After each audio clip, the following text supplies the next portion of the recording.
We're going.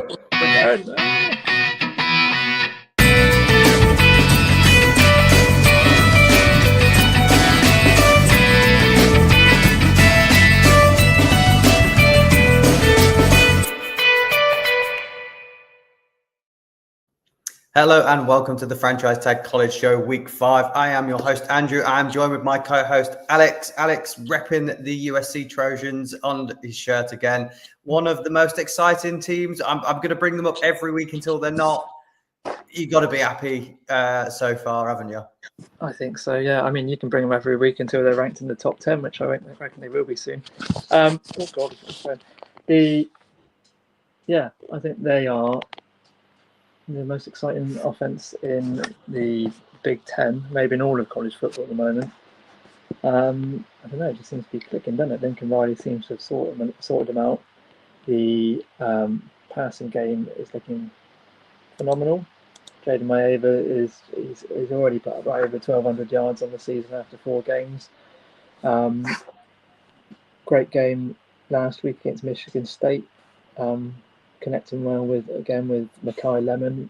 They missed Jacoby Lane because he had a minor injury, so they're going to rest him for the Illinois game. But they didn't really miss him that much because they were putting up the points. And looking good in the run game as well. The run game's looking phenomenal. What do you think? So last season, Jordan Maeva looked all right. He didn't look amazing. He looked all right. And then this season, he looks like a different guy. What do you think Lincoln Riley's done? Do you think it's more he fits Lincoln Riley's system that he was running when he had like Baker Mayfield and Kyler Murray, that type of quarterback, and he seems to fit it and he can roll with that? Or do you think it's just he's made that next step because he's had a year with him already? Yeah, I mean, the scheme seems to fit very well.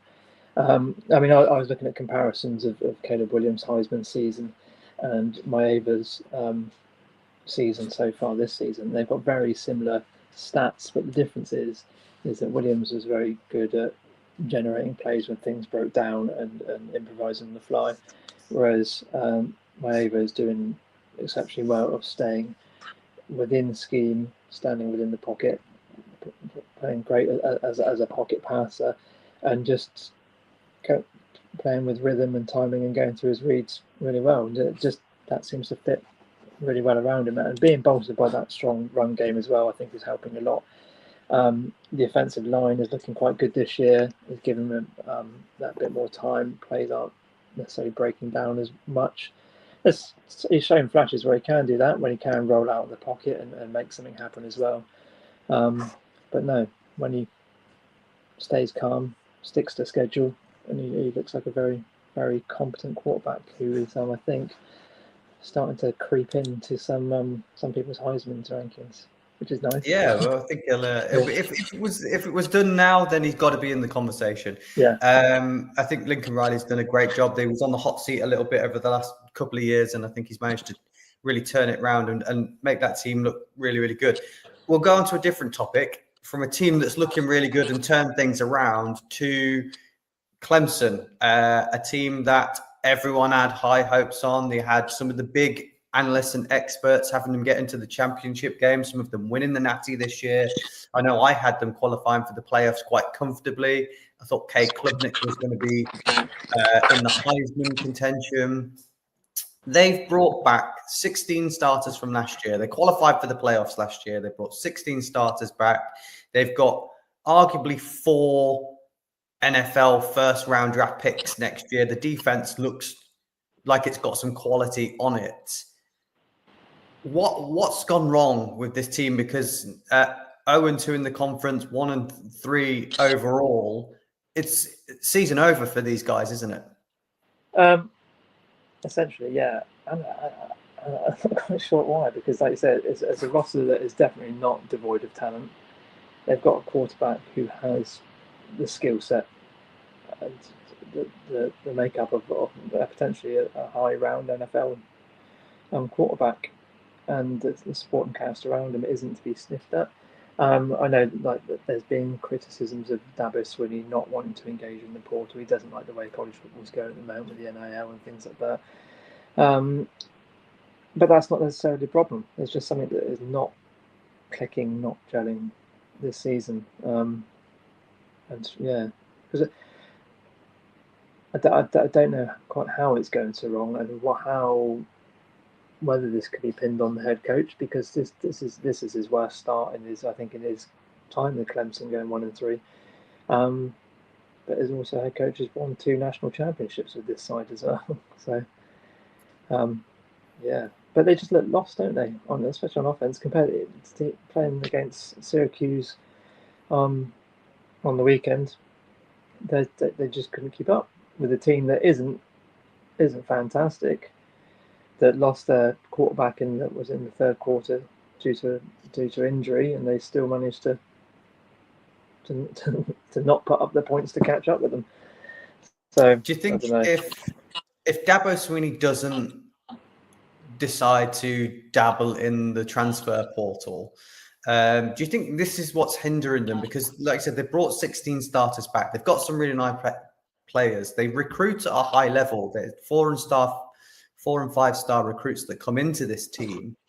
But I feel like the other teams that are having success at the moment have got a good core of players that have been there for a while. And then they're adding additional pieces from some of the other schools that have already been playing for a couple of years or got a year behind them to bolster that squad and make it move forward. I think it's easier to do that than have your key players and then just bring in recruits and expect them to start off flying. Do you think if he doesn't adapt, then there's no room for him as a high-level coach anymore? I don't know. I mean, college football as a whole is going that way, and we're seeing some of the older, more established names starting to fall by the wayside. I mean, we've just seen Gundy go from Oklahoma State. I think obviously Nick Saban got out when he was on top, but he was one of those old guard that felt the way things were going weren't to his liking, and I think Dabo Swinney, he falls into that camp as well. Whether, I don't know, because some schools like we've seen like Texas Tech this year, they've pumped loads of money into building their roster, and that seems to be working because they're winning.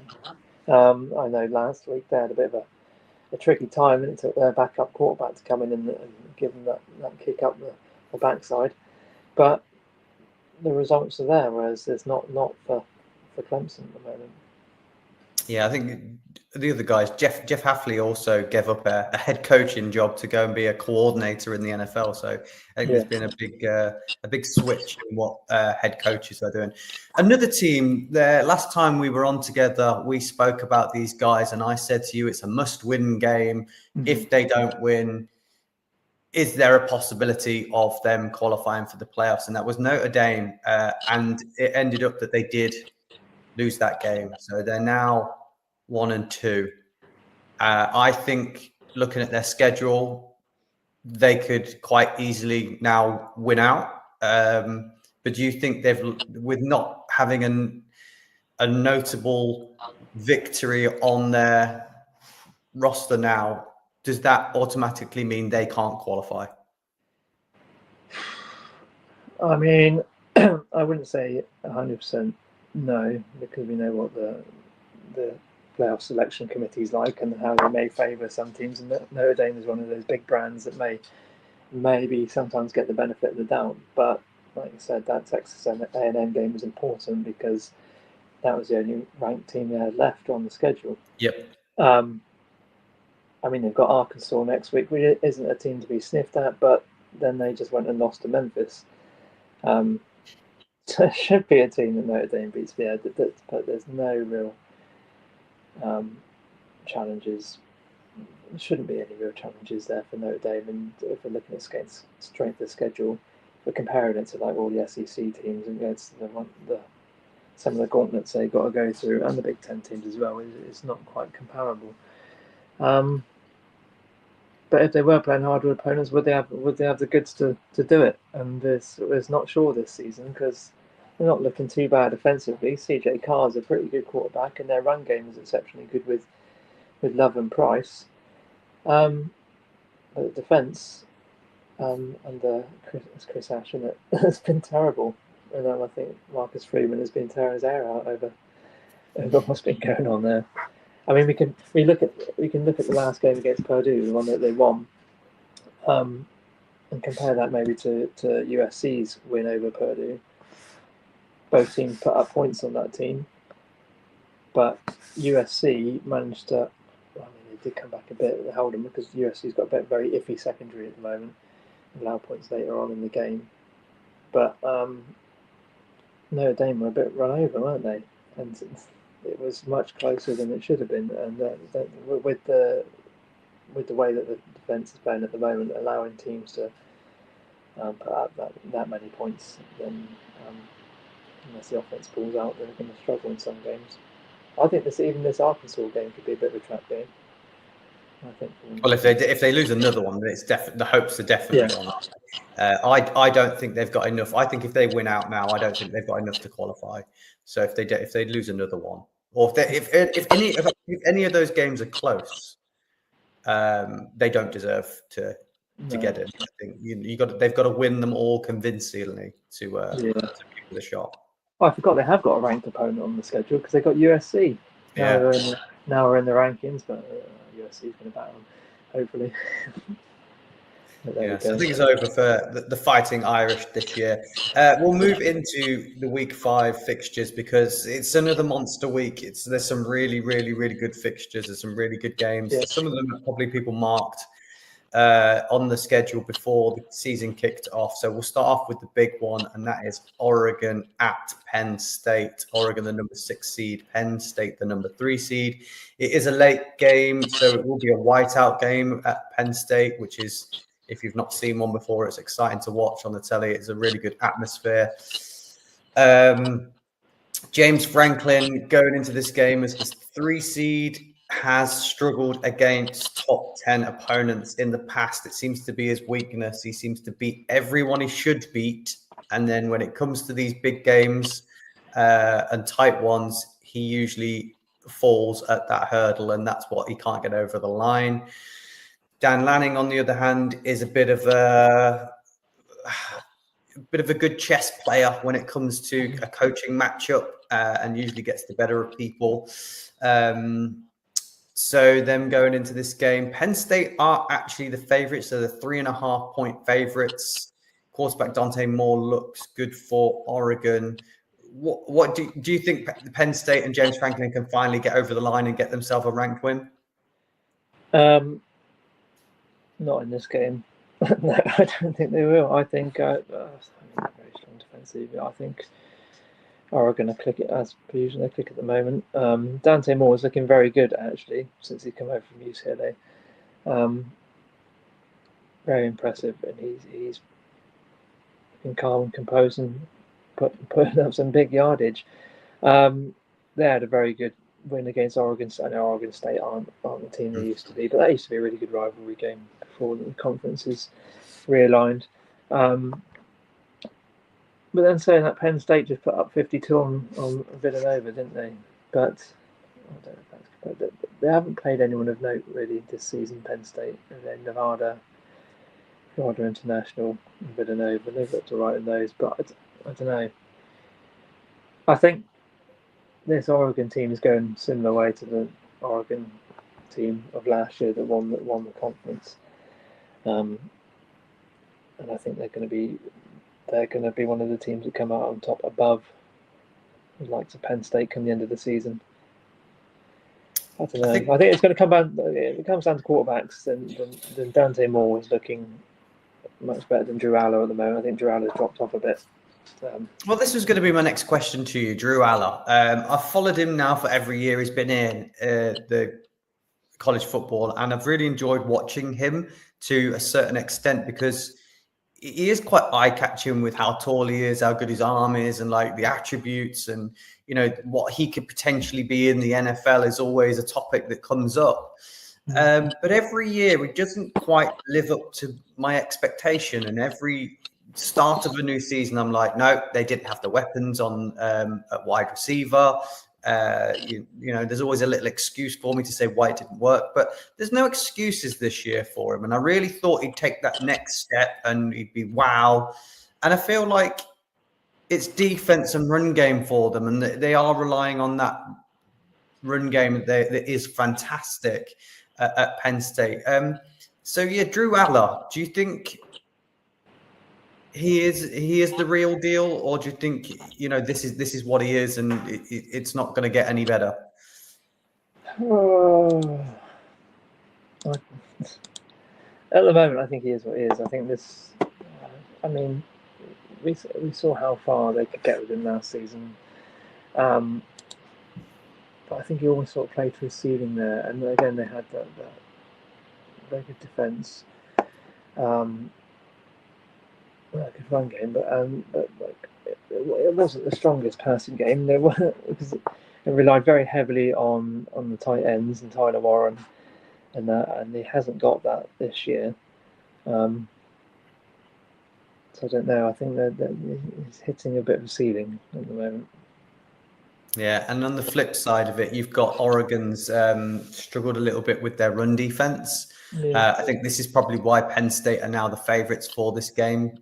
Being a whiteout, being the better seed, I think their roster is probably top to bottom better. I think Penn State's is. So I think if they do lean heavily on this run game and they give it to Nick Singleton and Katron Allen, I think Penn State could get their first game on this one. I'm finding it really hard to call. I think it's a Penn State win for me, but I just can't rule out Dan Lanning. He's just, like I say, wins those chess matches, doesn't he? Yeah, and that's why I'm gonna opt for the Ducks in this one. I think we've on a rare occasion we're split down the middle on one. Yeah. So it's going to be a really interesting game. As I said, if you haven't seen a whiteout game before, it is a good atmosphere. Hopefully, you can get some clips and videos of that. But we'll move on to the next game, and that is Alabama at Georgia. A big SEC clash. Bama are the 17 seed, Georgia are the 5th seed. Gunnar Stockton has looked decent so far for the year. And Alabama, after their poor show at the start, have got things rolling. And Ty Simpson actually looks to be really, really good. Georgia are the 3-point favorites in this. They have, I think they've got the longest winning home streak currently in college football. So they don't lose at home at all. They are like the benchmark for the SEC, I think, at the minute. But can Alabama get a victory over them? We've seen Georgia just scrape by a victory against Tennessee. They had a really good comeback in that game to win it, but not their usual type of victory. Usually they're solid on defense. So can Bama get the win this time? No. Actually, I don't know. I think it's going to be quite a close game because, like you said, Alabama are really coming into it now. They had a strong showing against Wisconsin last week. Not last week, it was the week before, wasn't it? But yeah, they're starting to fall into their groove now, and things are starting to look a bit more comfortable for Simpson. It's just Georgia. They're just that team that just knows how to win. It's about that home winning streak. It's going to be a hard thing to snap. We thought that streak of wins against Tennessee was going to break the other day, and I very much saw when it came down to a missed field goal essentially from Tennessee in that game. So they're not invincible, but they're very close to it, especially playing at home. I think it's just Kirby Smart just knows how to get the best out of those players and how to I don't know, when they're put in adverse situations, when it comes to crunch time, they somehow just always seem to know how to pull through it. I mean, and Stockton's looked all right, and we've got players coming through like Zachariah Branch, who left USC to come to Georgia. He seems to be grown into his role now, and he looked very impressive in that game against Tennessee. So yeah, think it's like I'd be leaning towards Georgia in this one. I want to see Alabama be good, like properly good again. But yeah, I think you're in the same boat with me with this, which is really odd because obviously they are two big giants of the SEC and college football. And I don't think I'd be on a podcast saying Alabama are an underdog going into games, because we haven't said it for over a decade, have we? So to be rooting for them to win games as an underdog is a bit of an odd scenario. But I am finding there's a lot of people wanting Bama to turn it around and be good again. Do you think that's an odd thing, considering they've been the giants of college football for years, that people aren't just like, yeah, it's good to see them lose and be back down to earth? Or is it just because they're going against Georgia, do you think? No, I don't know. I think it's a bit bad. It's very much like the Patriots dynasty coming to an end, I think, as well. They've had the same head coach for such a long time that it established such a winning culture. That it was just ingrained in Alabama football that the winning is what happens there, and there was a standard that was set. I know there were some reports that came out that maybe that standard under Kalen DeBoer maybe wasn't quite as high, or the players weren't maybe buying in or being held as accountable as they were before. But maybe he's approaching it in a different way that is now starting to bear fruit for the team. But we'll see. But this is an exceptionally big test. This is one of the ones that, if they could pull out a win here, you know that they're legit again, I think. Yeah. And like I say, victories like that are going to hold up. We were talking about Notre Dame. If the SCT teams beat each other up, then these wins are going to hold more weight going in those selections from the committee. So I would like to see them get the win in this game. I just don't, for some reason, I just don't really like Georgia. I think it's because they win things boring, just defense. So I've had enough of it now. Our last big game that we're going to preview is LSU at Ole Miss. LSU, the 4 seed, Ole Miss, the 13 seed. Ole Miss started off with Austin Simmons, was supposed to be the big replacement for Jackson Dart, got injured. They brought in Trinidad Chambliss, who's looked absolutely fantastic through the games that he's played. I think he's led the passing game and rushing game, as he's led them in rushing. So looks exciting. LSU, oddly, every year we've said explosive on offense, look great on offense. Their offense is fantastic. When they had Jaden Daniels, when they had Garrett Smith playing last year and this year, but the offense has struggled a little bit for me so far, and it's been the defense that's looked really, really good for LSU, which is something we've said is their weakness over the last 3 or 4 years. So nice turnaround with that, but they need to get it going a bit more on offense. Are they legit? Is the 4 seed correct for them, or are they not quite as good as we think they are? And on the flip, well, let's go with that first. Let's talk about LSU first. Yeah, I mean, the win against Clemson to start the season, I think, put them very high up in the estimation of people, until we realised that Clemson are a bit of a fraudulent team this year. I mean, they've had some. I mean, who did they lose? Louisiana Tech. That game against Florida, I think, said quite a bit, because yes, the defense played very well and held, I mean, an iffy Florida team to 10 points, but then they only scored 20. And we've seen this Florida team getting knocked about this season. So you would have expected a team of LSU's caliber to be just demolishing them at the moment, and they didn't, and they struggled. Like you said, it feels a bit like Clemson, but not quite as maybe severe. That just things aren't clicking. And we know that's why I was like a great quarterback. Mm-hmm. And again, has that really strong skill set. I mean, they've had a bit of a bounce back game this last week when they put up 56 on blinking Southeast Louisiana. I mean, that probably helps going into a game like this to beat up on a much smaller school. But yeah, unless they can get that sort of balance going again on the offense, then I think they're going to finish a bit middle of the pack. A bit the same as last season, but there seems to be happening a bit sooner. That they started strong and then dropped off towards the end of the season, and I think that might happen this season as well. Whereas Ole Miss is a team that's come the other way for me because I thought they looked a bit wobbly to start the season, but then they've had that switch of quarterback to Chambers. I liked Simmons. I thought he was good, and he was lauded as being the next big thing there for the Rebels. But the guy who stepped in has done a phenomenal job. They had a tough game against Arkansas, but the recent game against Tulane was a bit of a statement win when they beat them 45-10. And Tulane's a team that is potential title contenders in their conference, but.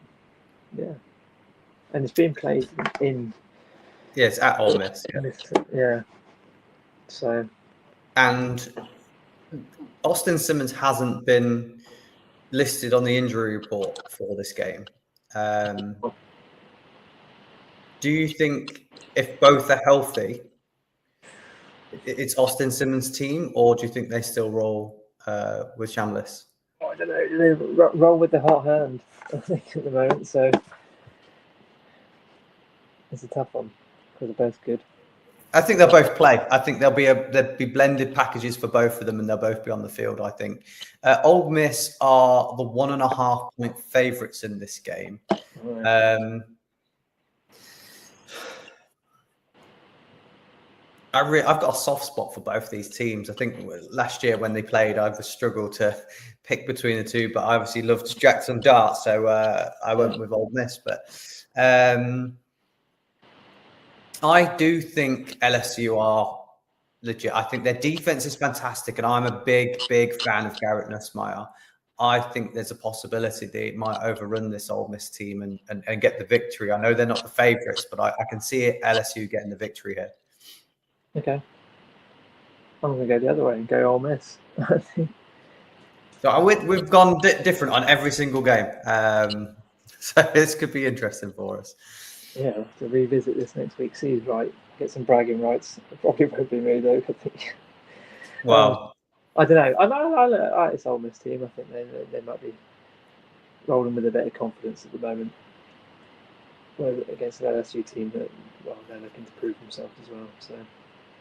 Well, they are our main 3 games, but as we said, this week 5 has some big games to play.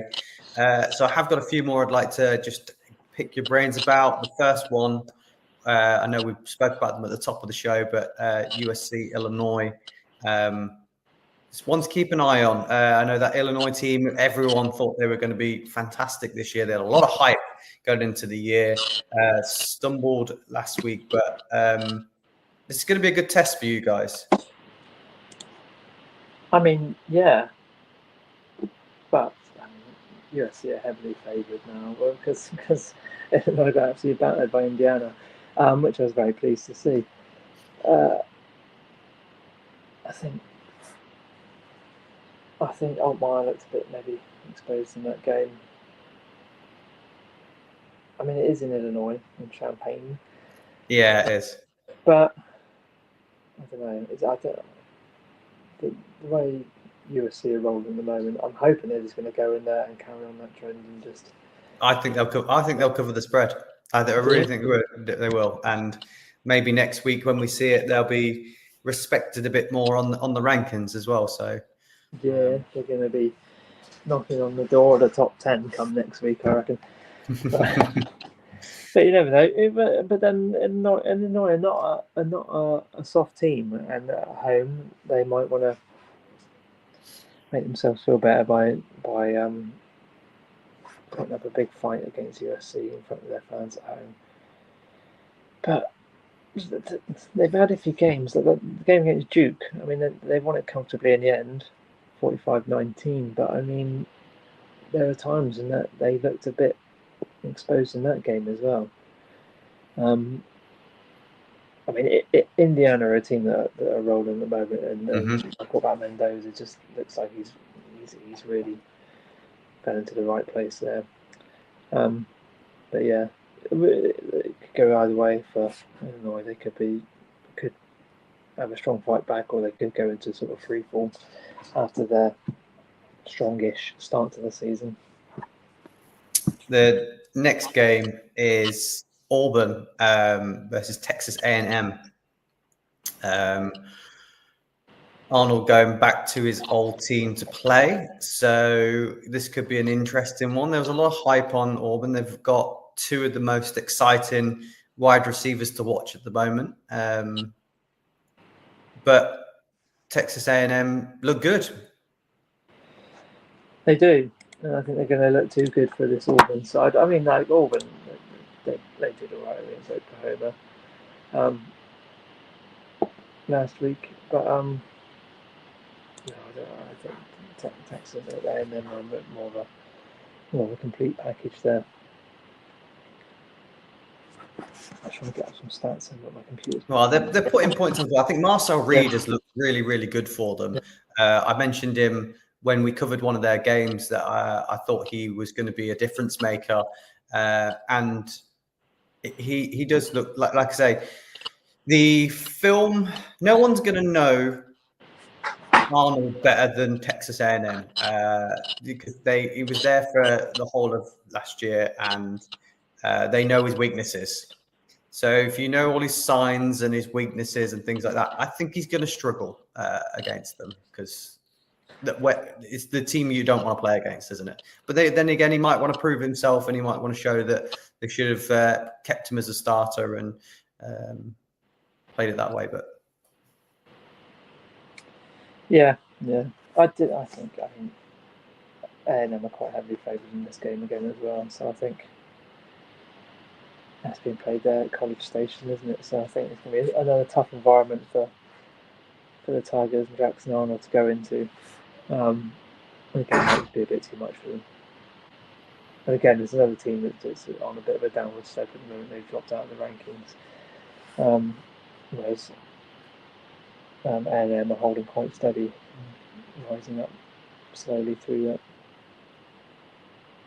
The last game I wanted to talk to you about has caused a bit of a stir. I feel like I need an unbiased opinion on Ohio State because they had the big win week 1 and then they've not really played anyone since, but they have been putting some scores up. I think Julian Sayan's been playing some really good football, but for some reason the rumours are circulating that they're not as good as what they are.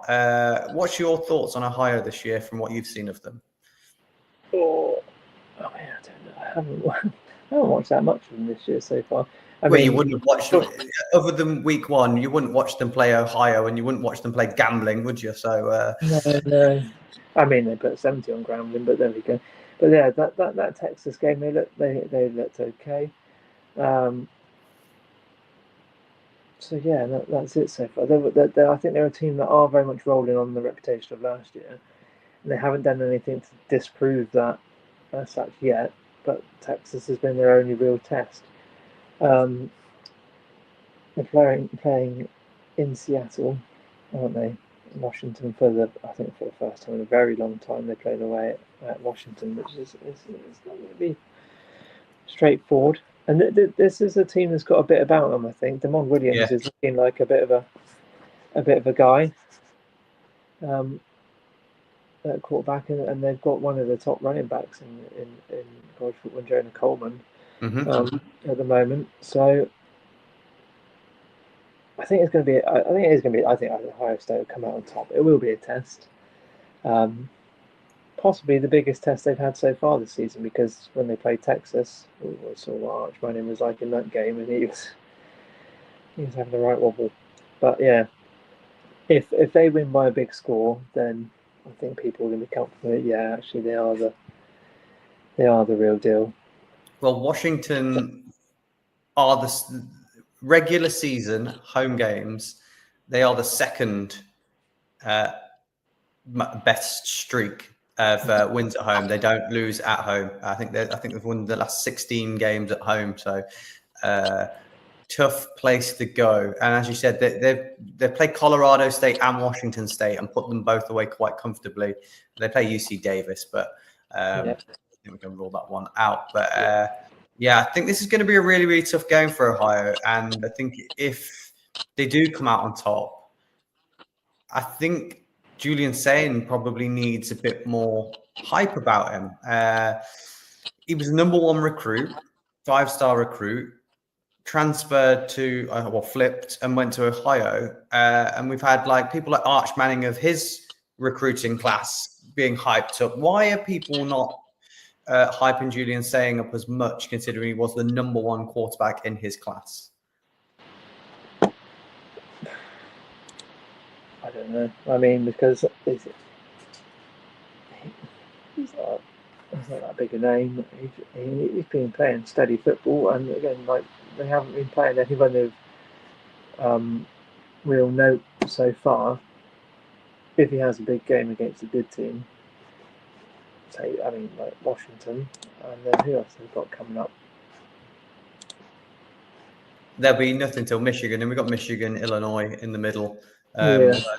We should be. I think that should be fine. Just last game of the season, that big Oregon game. I think that'll be the good one after that. But yeah. Well, Michigan's close. We've got Penn State as well halfway through. Yeah, I think he needs. If he has a big game against a big team, it puts a bit more of a national spotlight on this one. I think then that'll hype him up. I think. I'm not sure if I'm right. Is College Game Day at Washington this week? Or have I just made that up? Because that'll bring a bit more focus and attention on him there. I don't think they are. Why did I think he's at? Are they 2 this week? I think there'll be who's at Penn State, Oregon? Oh, they're at Penn State, Oregon, aren't they? Yeah. Of course they are. Yeah. So the last topic before we sign out, we had the bad news that John Mateer's hand injury is a bit worse than we thought. He's got to have surgery on it. It's going to be out for at least a month potentially. He was the clear favourite for the Heisman in the running after 4 weeks. Now he's no longer in the running. It's opened it up quite a bit. Is there, you probably haven't got the odds in front of you, so you're just going on what you've seen alone. Is there anyone that you feel has been, now Mateer is out, the standout guy for you for the Heisman Trophy so far? I want to say Jaden Maeva because he's been so good so far, and he's just, I think, if you just went on statistics alone, then I think he should be right up there. But I think we're going to look at, there's like a Dante Moore. It's always going to be a quarterback. It's not always. I'm just going to find you the odds. Maeva is 14-1. He's up there. Yeah, good. Mendoza is currently the favourite. Is he? Well, yeah. You can't argue with that at the moment, really, can you? Especially after last week. I do think if Oregon win this week, Dante Moore will be, I think he'll probably be the clear favourite after that, wouldn't he? Yeah. And having said it, Julian Sayin 16-1, Jeremiah Smith 12-1. So if it goes to someone else who's not. Castellanos 20-1, Florida State. Yeah, let's not forget about him. Yeah, actually. Yeah. it's not silly. I think Dante Moore is probably where I put my money at the moment. I think he's got the opportunity to put up stats and big wins is going to be there for him. So I think he might be my favorite. Carson Beck 11-1. What a turnaround for Carson Beck to go from what everyone thought was going to be the number 1 quarterback in the draft class to an absolute flop and being essentially let go by Georgia, and then deciding to go back to college and be at Miami, and he's now in the running for Heisman, and people are talking about him again. That's a big turnaround for Carson Beck. Absolutely, yeah. Good on him. Well, that's all we've got time for. Best of luck to all your teams if they're playing this week. And yeah, keep it with the franchise tag. We'll be back next week talking about these games. But till then, see you.